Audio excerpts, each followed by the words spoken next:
السلام علیکم. ډسټرکټ ډایرکټ صمد شبنم درته حاضر یم. نیک هیلې او خواږه احساسات مو ومنئ. قدرمنو، د نن والو کیمپ یا پنډغالی دی، ځکه چې په ضلع پښین کې د افغان مهاجرین یا افغان کډوالو کم پنډغالي چې دی هغه 3 دانې دي.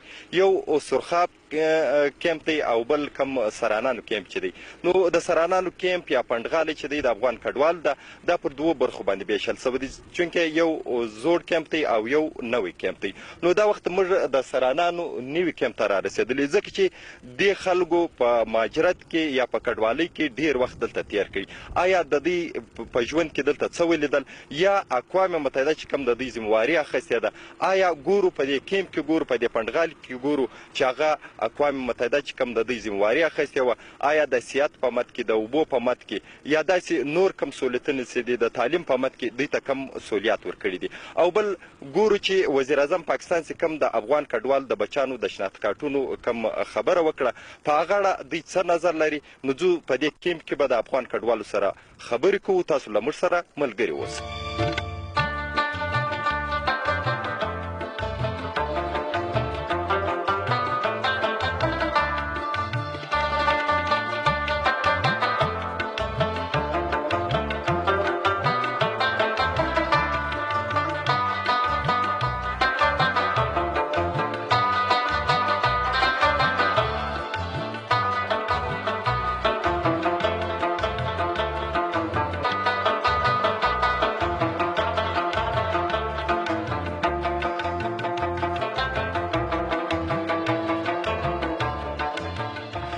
جینو په دې کیمپ یا دې پنډغال کې د دې سپینډیر کاکا سره خبرې کوو.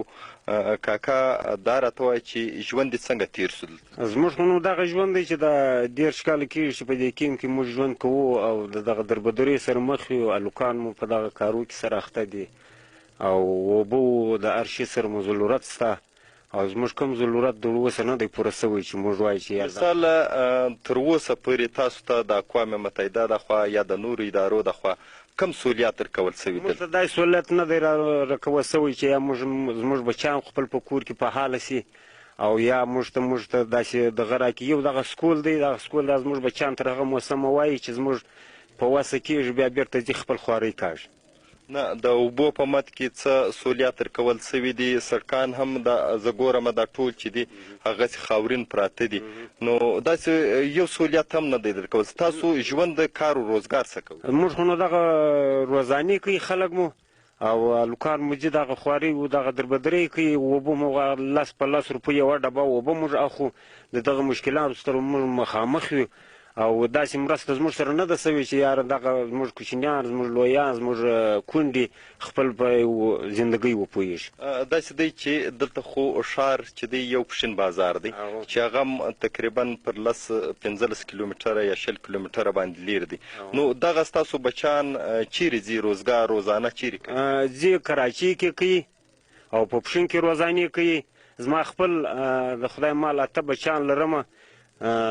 زما خپل هم دا 12 صنف هم یو ویلی هم دی، اوس هم په کراچۍ کې کاغذان ټولوي که مثال خواري کاږي. نو هغه د کارونه مو د لاسه وتلي دي، نیسو په وسه مو نه ده چې وکړو. ډېره مننه. د دې بل کاکا سره به خبره وکړو. کاکا، ژوند مې څنګه تېرېږي دلته؟ ژوند خو روزګار دی، بس یې حالات چلوي، خواري کوو، زحمتونه کاږو. هلکان دلته اسکول وایي، د اسکوله څخه فارغه سي، د 12 صنف څخه فارغه سي، بیرته و بټویو ته ولاړ دي، یا مخ و کراچۍ ته کې یا و یاران ته کې. یاران هم اوس راباندې خراب سو، پر بارډرانو باندې ولي. موړي راځي زموږ کیمپ ته، تر ژمنډو مو موړي ډېر دي. نو دلته چې کوچني ماشومان وي په 4م او 5م کلاس کې هغه ځي په بټویو کې، ته زه لوی یم خښتې وهم، هغه راځي 540 روپۍ ورکوم، هغه میدان خښتې مې راته ټولوي، هلته وډي زه مازدیګر ته و ماښام ته ځنډوم یې، هغه 540 روپۍ چې ورکوم هغه ټوله د دوی تر بدن وځي، هغه خښتې راته وډي. روزګار په دغه حالات ته رسېدلی. کاکا، دلته چې ما په دې پنډغالي یا کیمپ کې ولیدل یو سهولیت هم نشته، د ژوند هیڅ سهولیت نشته، خو البته ښوونځی یا کوم سکول چې دی هغه تر نه څه وایي یو څه ښه وي که نه یو د ښوونځي د لارې یو څه ترتیب نو آیا بچیانو دې زده کړه کړې؟ بچیان مې 3 دانې په اسکول کې دي چې فارغه سي آیندې ته بیا سوچ نه وي نو هغه خپل کار بهتره بولي چې وایي یو دوکان ته مې بل کلیوال ورځي یو شی رانیسي هغه به زه هم رانیسم اسکول ګټه چې د کاکا زوی د ماما زوی مې فارغه سو هغه د 12 ګلاسه فارغه سو هغه ولاړه ایران ته یا پر بارډر وویشتل سو یا په کراچۍ کې په نالوی کې کاغذ ټولوي. ډېره مننه د بل کاکا سره به خبره وکړو. کاکا دلته راسه څنګه و ژوند مې دلته په دې کیمپ کې څنګه تېرېږي؟ ژوند په کیمپ کې دی تېرېږي موږ چې مخته دلته رالو زموږ سره دلته کومک کېدی غنم یې راکول نور کومکونه یې راسره کول غوړي یې راکوله موږ سره ډېر کومکونه کېدل اوبه مو پراله وې علیحده ټانکۍ وې ټانکۍ را ډکولې دلته چې زموږ څخه یونیسیار لاس واخیستی اوس موږ پر مخ باندې دی ټپ ولاړ هېڅ سوالات زموږ سره اوس نشته نه اوبه شته نه بل کومک زموږ سره شته نه د راشن کومک شته نه بل شته اوس شخص یې موږ روزانې ته ولاړ لکه دغه چې وویله زموږ ټوټر روزانه ده د دغه سړي یو زوی په سکول کې دی په 10 کې دی که په 2 کې دی دلته ورکوي په انګورجوش کې ورکوي 12,000 روپۍ د میاشتې و دا د 10 ساعته کار کوي دی دغه کوي دلته دته 9,500 روپۍ ورکوي دی دغه ته ځان رارسوي د 10 بجو پورې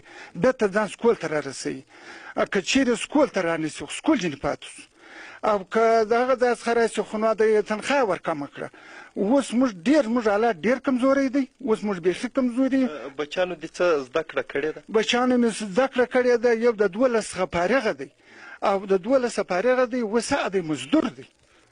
وزیر اعظم پاکستان چې کوم اعلان کړی دی چې د افغان کډوالو لپاره بچیان لپاره که شناخت کارتونه جاري کړل شي په دې اړه تاسو څه وایئ؟ موږ ډېر خوشحاله یو که چیرې زموږ سره دا وکړي خو زموږ بچی به نن د پاکستان په سکول کې هم دغسې په حکومت کې به موږ دلته برخه واخلو زموږ نفر به په حکومت کې ودرېږي کومک به راسره وکړي خو موږ د دغه خلک سو بیا زموږ سره ډېر سوالات موږ ته رسېږي په دې خو موږ ډېر خوشحاله یو. ډېره مننه حاجي نو د دې کډوالو خبرې چې دي هغه تاسو واورېدې که څه هم دلته بجلي یا ګیس د چا په یاد دی سړکان هم تر ننه پورې نه دي پاخه یعنې درپدري ده د دې ځای کم ځوانان چې دي هغه تر 12مه پورې په دې کیمپ یا پنډغالي کې لوست وکړي د هغه وروسته بیا دوی ته هېڅ زمینه نه ده برابره ځکه چې دا مجبورۍ نیولي خلک بیا که څه بچی هم د دې تعلیم وکړي نو هغه چې دوی بته خپلې خوارۍ مزدورۍ ته ځي نو ځو د نورو کډوالو سره هم خبره کوو چې هغه په دې اړه څه ویل غواړي. کاکا په دې کیمپ کې مې څومره وخت اوس؟ په دې کیمپ کې 21 کاله کېږي. په دې 21 کاله کې دې څه ولیدل؟ 21 کاله کې دې څه ولیدل؟ څه مې ولیدل دا روزګار د ژوند زموږ دغه د ژوند حالات دغه دی چې بچیان مو دي مزدوري کوي روزانه کوي بس دا کم سپین ږیري بوډاګان چې دي هغه کور ته دي بس دغه روزګار دی بل شی خو نشته.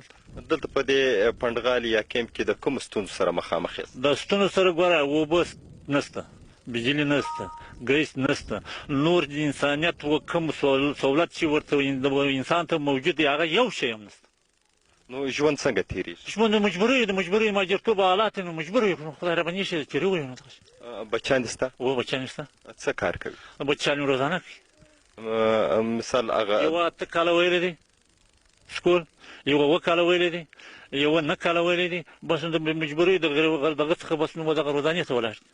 که چیرې زه دا پوښتنه وکړم چې دا 21 کاله ستاسو دلته اوسو په دې پنډغالي یا کیمپ کې نو ولې خپل هېواد ته نه ځئ؟ هېواد کې خو دا د ناامني د خوا دی د شپې تېر نشته موږ تر هغه ځایه باندې چې وځو نو څه کوشش دی خو نه ته یې وینې موږ یې وینو چې ورځ په ورځ بدترینه شته بهترینه نشته. آیا هغه ادارې چې ستاسو ذمواري اخیستې وه چې دلته به سهولیات درکول کېږي څه وجه ده چې دا سهولیات نه دي درکول سوي؟ والله که هغه ادارې چې موږ ته راځي موږ دغه ژاړو باندې دغه بغارې باندې وو دوی اوس راته وایي چې موږ سره دا کم فنډ چې د انحصار د بین الملل لخوا څخه دی دا موږ سره نشته اوس کم دی بس دغه رقم خبره راته کوي. په تېرو وختونو کې کم سهولیات درکول؟ که تېرو وختونو کې دا سهولیات وو چې هغه اول کلو کې اوبه هم راتلې ټانکۍ وې راشن هم ورته راته هر شی غوړي کوم هر شی چې راته یو لږ راکوي هغه راته اوس هغه سره کټ کړي شی نشته. ډېره مننه کاکا ته راسه ستا سره خبره کوو دلته اوبه تاسو له کومې خوا کوئ؟ اوبه خو نشته جسه دلته خو اوبه نشته. مثال تاسو څښئ څه؟ چې ښه دغه د ټانګانو د رانوسو یا یو باوري توربې اوبه موږ ته ماسر سي هغه هم کلنۍ دا په پیسو راغواړئ د ښاره څخه؟ یا دغه هغه هم پیسې ورکوو دغه ټانګان خو اخو ګر سره نه وه بس ته نه شی شته بس هغه وچ کلک میدان دی دا ته مې میشتي و دا خبره یعنې په دې 10 کاله یا یو 10 کاله به کېږي انشاءالله. په دې کې تاسو څه ولیدل؟ په دې کې موږ څه لیدلي دغه وچ کلک روډونه دي دغه وچ کیم دی نه شی شته نه راشن شته هېڅ شی پر دنیا نشته. خپلې روزانې کوو ځو راځو. دا څه روزانه کوي؟ روزانه خو دلته هم ژوندی ښار نشته. چیرې ځئ چیرې؟ دا چمن له ځو د یارو له ځو دا شاوخوا ته ځو بس هغه روزانه دغه حساب کتاب دی. د ژوند ګزاران څنګه روان دی؟ ژوند خو شکر بس دغه زموږ پر برابر روان دی خپل په زندګۍ خپل په برابر. ډېره مننه. دا کاکا خبرې هم تاسو واورېدې یعنې هغه وایي چې موږ یعنې په خپل حالاتو کې دی شکر باسي چې بس د ماښام مړۍ رسي نو موږ ډېر خوشحاله یو. نو اخو یو وړه دمه اخلو تاسو له موږ سره ملګري اوسئ.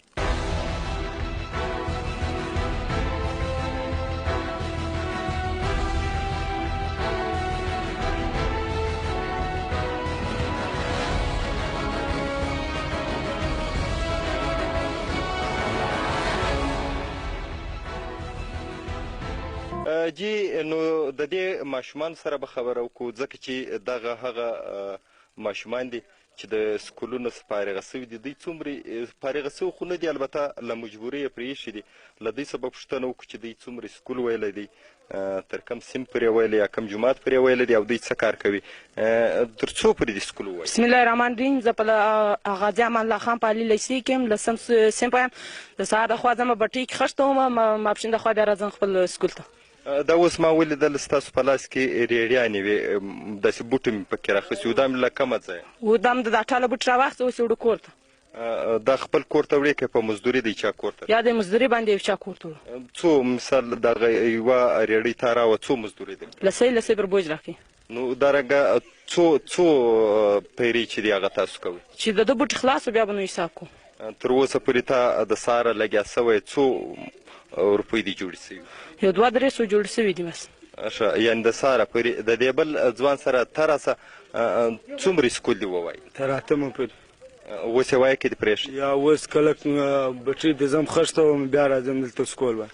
د ورځې څو خښته وایي؟ خښته خو ول خو دغه عمر نه وي. آیا په خپله غالب چلوي؟ وه. د ورځې څو خښته وایي؟ 200-300.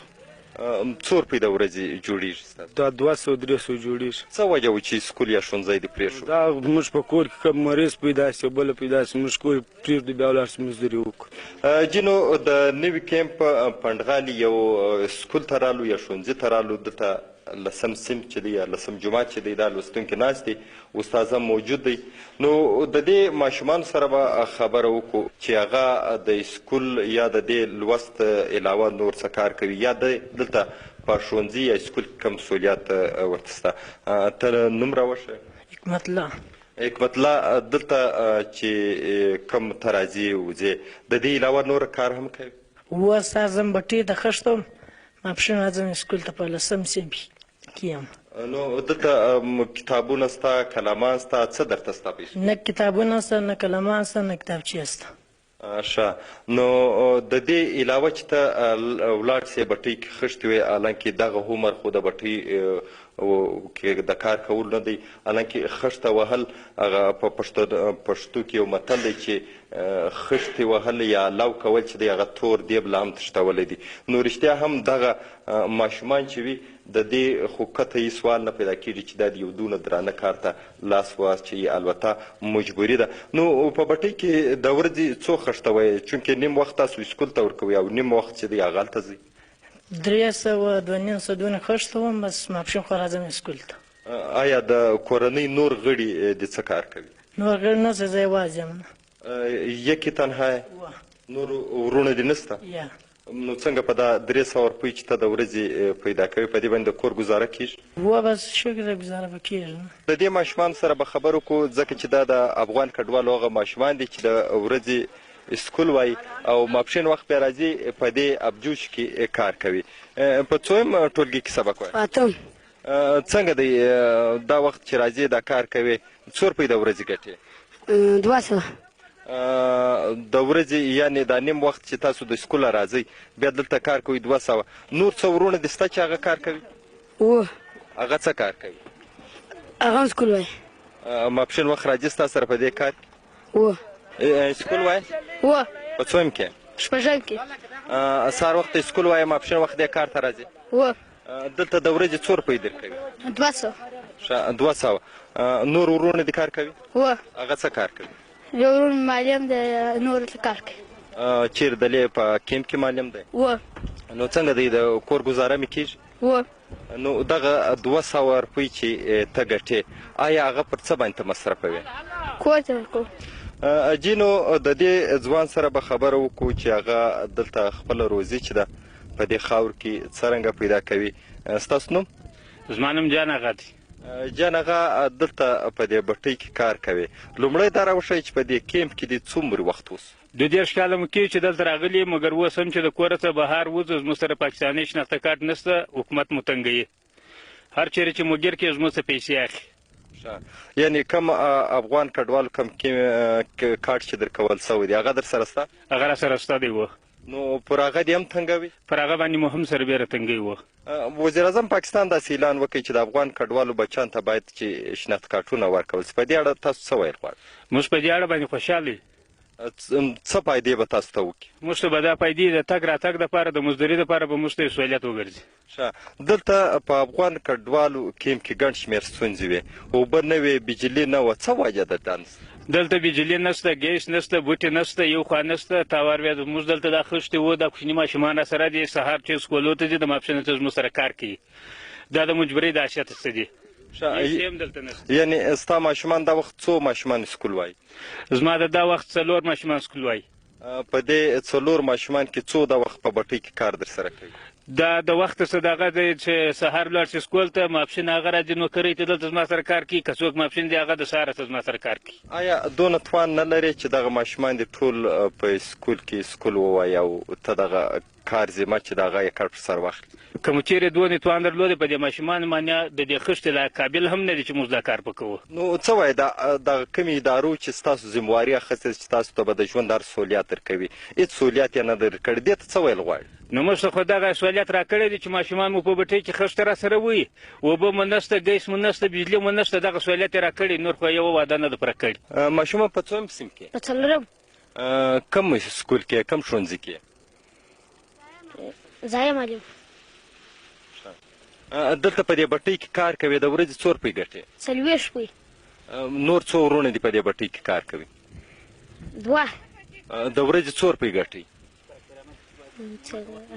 100 په دې کیمپ کې کوم ستونزې زیاتې دي مننه شبنم سم اول خو زه د خیبر نیوز ټلویزیون د ټول ټیم او خصوصا ستاسې څخه مننه کوم چې تاسې رالاست او زموږ د افغان کډوالو د پنډغالو لیدنه مو وکړل او زموږ غږ مو د حکومت پاکستان یونیسیار او افغانستان تر حکومت پورې رسوي دلته زموږ د افغان کډوالو ستونزې نه یوازې په نوي سرانانو کې یا په د پښین په سیمه کې چې دا وخت 3 پنډغالي دي سرخاب نوی سرانان زوړ سرانان بلکې په ټول بلوچستان کې موږ 12 کیمپونه یا پنډغالي شتون لرو خو زموږ لوی ستونزې چې دي هغه پر 3 کټګوریو موږ ویشو چې په هغه کې لومړی د تعلیم چې بنیادي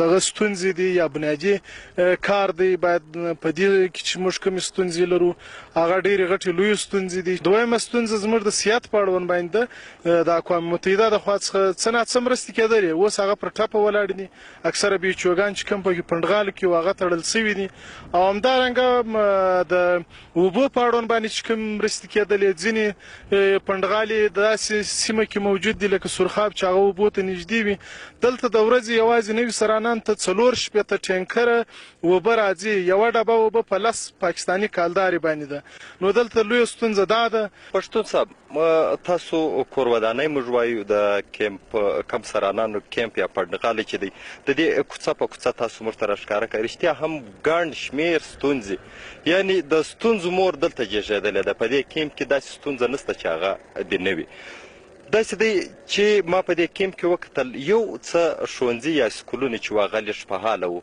نور ټوله درپدري ده. نو آیا دغه تاسو یادونه وکړه چې کوم تر 12 صنف وروسته هلکان فارغه سي دلته بندوبست نشته، هغه بیا چیرې ځي؟ خو ما هم راتلم دې خبرې ته. دلته چې دی کډوالي خپله ستونزه ده، کډوالي هجرات بارډر پاسول یا په وطن کې دننه کډه بارول دا خپله ستونزه ده، په عالمي سطح باندې دا منل سوې ده چې ستونزه ده. خو موږ جوړ د ستونزې څخه په تعلیم کې مو دغه لویه ستونزه ده چې زموږ تعلیم په 0 کې ضرب دی. موږ د 12 صنف څخه فارغین ولرو، فارغ سو، هغه بیرته روزګار ته ولاړ دي. روزګار یې چیرته دی؟ په بټۍ کې خښته وي، په کراچي کې روزانه کوي، یا ایران ته ځي یا ترکیې ته ځي، هغه هم په قاچاقي لارو ځي. یعنې که زه دا اوس تا 3 لور ولم انشاءالله پر دا کبرو باندې به زه 50 کبرو ته ودروم چې هغه په ایران کې د ایراني پوځیانو یا د غلو د مرمیو ښکار سوي دي چې دا ځوانان پوسولې په ایران کې مړه دي یا د ټکرو د وجې بیرته راوړل سوي دلته. ډیره مننه. قدرمنو، د ظاهر پښتون مجلس تاسو واورېدئ، د نورو افغان کډوالو مجلس هم تاسو واورېدئ. مخکې ما یادونه وکړه چې د ستونزو مور چې ده هغه په دې پنډغالي یا په دې کیمپ کې لنګه ده. رښتیا هم ګڼ شمېر ستونزې دي. د ټولو افغان کډوالو د بچیانو مجلسونه هم تاسو واورېدل، د کډوالو مجلسونه هم تاسو واورېدل. ډېر خوشحاله دي د عمران خان چې کوم بیان راغلی دی چې افغان کډوالو بچیانو ته باید شناخت کارتونه ورکړل سي. نو دوی خواهش لري چې د دې لارې به موږ ښارونو ته ووځو، موږ دپاره به د روزګار یو نوره زمینه چې دغه برابر سي. او بله ده که چیرې دغه شناخت کارتونه موږ ته را نه کول سي، هم باید موږ ته چې کوم دا 6 میاشتې یا 3 میاشتې وخت راکول کېږي، داسې موږ ته د حکومت پاکستان دومره وخت راکړي چې تر څو پورې زموږ په خپل وطن افغانستان کې امن راځي. ځکه چې هلته هم اوس چې د انسانانو سرونه کاټېږي او له ویرې موږ هلته نسو تللی. تر څو پورې زموږ سیمه پر قراره سوې نه وي، نو پاکستان باید موږ د بچیانو رنګه روزلي، باید چې نور موږ ته وخت راکړي، که شناخت کارتونه نه وي باید بایسې کډوال موږ ته دومره وخت راکړي چې تر څو پورې زموږ خپل وطن، زموږ خپله سیمه برقراره کېږي. د ډسټرکټ ډایري وخت پای ته رسي. صمد شبنم ستاسو له درانه حضور اجازه غواړي. په دعاو کې مې یاد ساتئ. د خدای په امان.